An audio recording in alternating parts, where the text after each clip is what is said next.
Hi, Andy from Float My Boat. We're just going to talk a little bit about, we've just made a small floating dock for a boat, but with the two sides, we're just going to explain how we put them together for a pontoon. I'm sure you guys all know what a pontoon is, but we get a lot of people buying little work pontoons for that go down the side of a boat, certainly on some of the bigger boats, just to go up and down fishing boats, for example. We get pontoons that just sort of the side of jetties or the side of piers, just for people to work off, or simply just to store things on. Access to and from areas as well, but at the moment you could see that here we could just say that's a walk pontoon.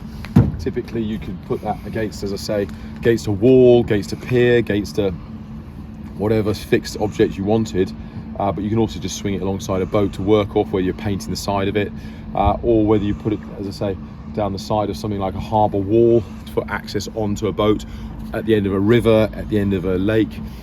We get a lot of people fishing off them as well, but at the moment we're just going to slide two together, put them in the water, just show how stable they are, and then simply, as I say, walk around on the water for you quickly, just to give you a little idea what a small, literally, this is 2.5 meters by 2 meters would be.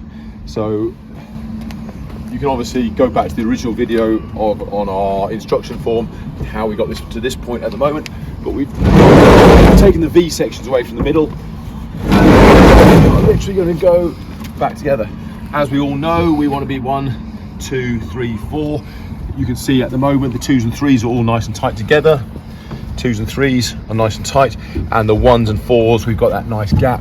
So I'm just going to make sure that everything aligns correctly. So if you look down the middle there, Graham, I'm going to make sure the 4 is always on the bottom. Make sure that the 4 is always on the bottom there. 4 is on the bottom there, and the 4 is on the bottom there, and we're together.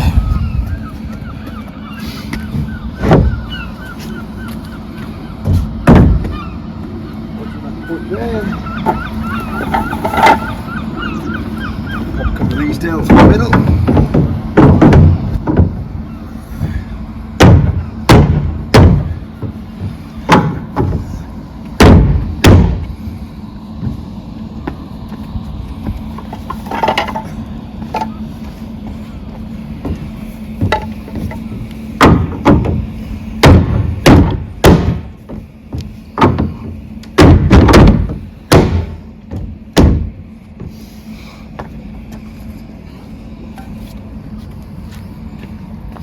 We're just going to twist them into place.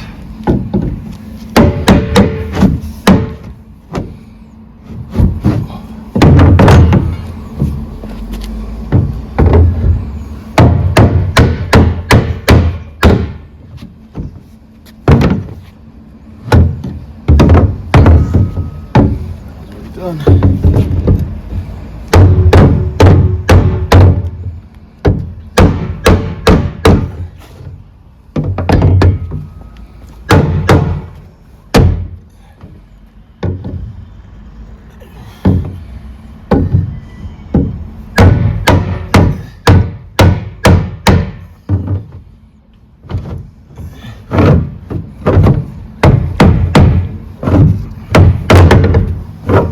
Trying to line everything up, obviously, so they're all exactly the same way around.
Twist these in.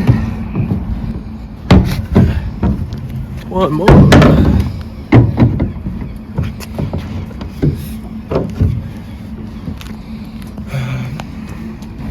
One more in there.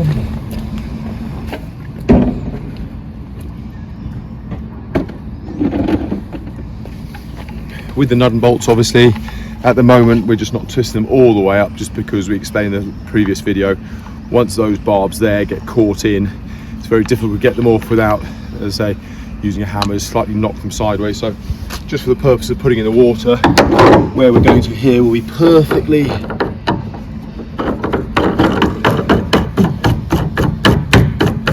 good, because quite often you will end up putting it in the water not totally put together, because in actual fact the water will acclimatize all the air in there, make it all the same temperature. They won't be all puffed out, swelled up, and suddenly you'll find that a little bit of jiggling around the water will allow you to twist things into place. So for some reason, if you can't twist one of these properly into place first time off, if you can't quite get the nut and bolt through perfectly, sometimes all you need to do is put in the water, move it around a little bit, take it off an uneven surface, and you'll find that everything just folds together nicely. But as you can see, that one there, everything's lined up, all the nuts and bolts are around. We put a couple of fenders on just so we can sort of put it onto the wall, and we'll come back and put it in the water. Give us 2 seconds.